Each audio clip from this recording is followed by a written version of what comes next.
من أنا من أنا من أنا لولاكم. Baik, Assalamualaikum warahmatullahi wabarakatuh.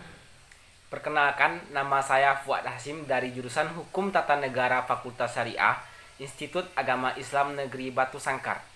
Saya akan menjelaskan uraian tentang hak hidup sebagai hak konstitusional yang bersifat derogable dalam hukum hak asasi manusia di Indonesia. Pada poin pertama, hak hidup dalam konstitusi dasar hukum yang menjamin hak untuk hidup di Indonesia juga termasuk dalam pasal 9 Undang-Undang Nomor 39 Tahun 1999 tentang hak asasi manusia yang berbunyi, yang pertama, setiap orang berhak atas hidup, mempertahankan hidup, dan menyatakan taraf hidupnya.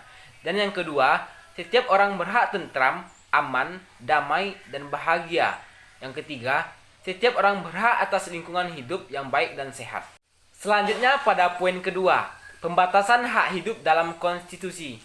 Undang-Undang Hak Asasi Manusia dalam pasal 9 ayat 1 dimuat ketentuan tentang hak untuk hidup, dan dalam pasal 4 ditentukan bahwa hak untuk hidup termasuk hak asasi manusia yang tidak dapat dikurangi dalam keadaan apapun. Namun, penjelasan pasal 9 Undang-Undang Hak Asasi Manusia yang menyatakan bahwa hak untuk hidup bisa dibatasi dalam dua hal, yaitu dalam hal aborsi untuk kepentingan hidup ibunya, dan dalam hal ini pidana mati berdasarkan putusan pengadilan. Selain itu, pada pasal 73 Undang-Undang Hak Asasi Manusia juga memuat ketentuan mengenai pembatasan terhadap hak asasi manusia, yang mana sebagai berikut.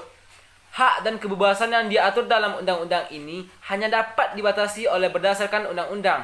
Selanjutnya, semata-mata untuk menjamin pengakuan dan penghormatan terhadap hak asasi manusia. Selanjutnya adalah poin terakhir tentang legalitas pidana mati dalam sistem pidana di Indonesia. Berdasarkan pada pasal-pasal yang terdapat dalam KUHP ataupun di luar KUHP yang menjatuhkan hukum pidana mati terhadap orang yang melakukan tindak pidana, sebenarnya Undang-Undang Pidana Indonesia telah menjelaskan tentang kriteria penjatuhan pidana mati yang dapat dipergunakan oleh majelis hakim.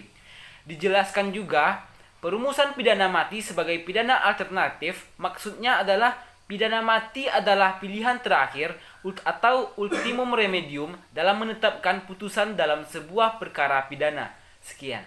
Baik, hanya itu penjelasan singkat dari saya.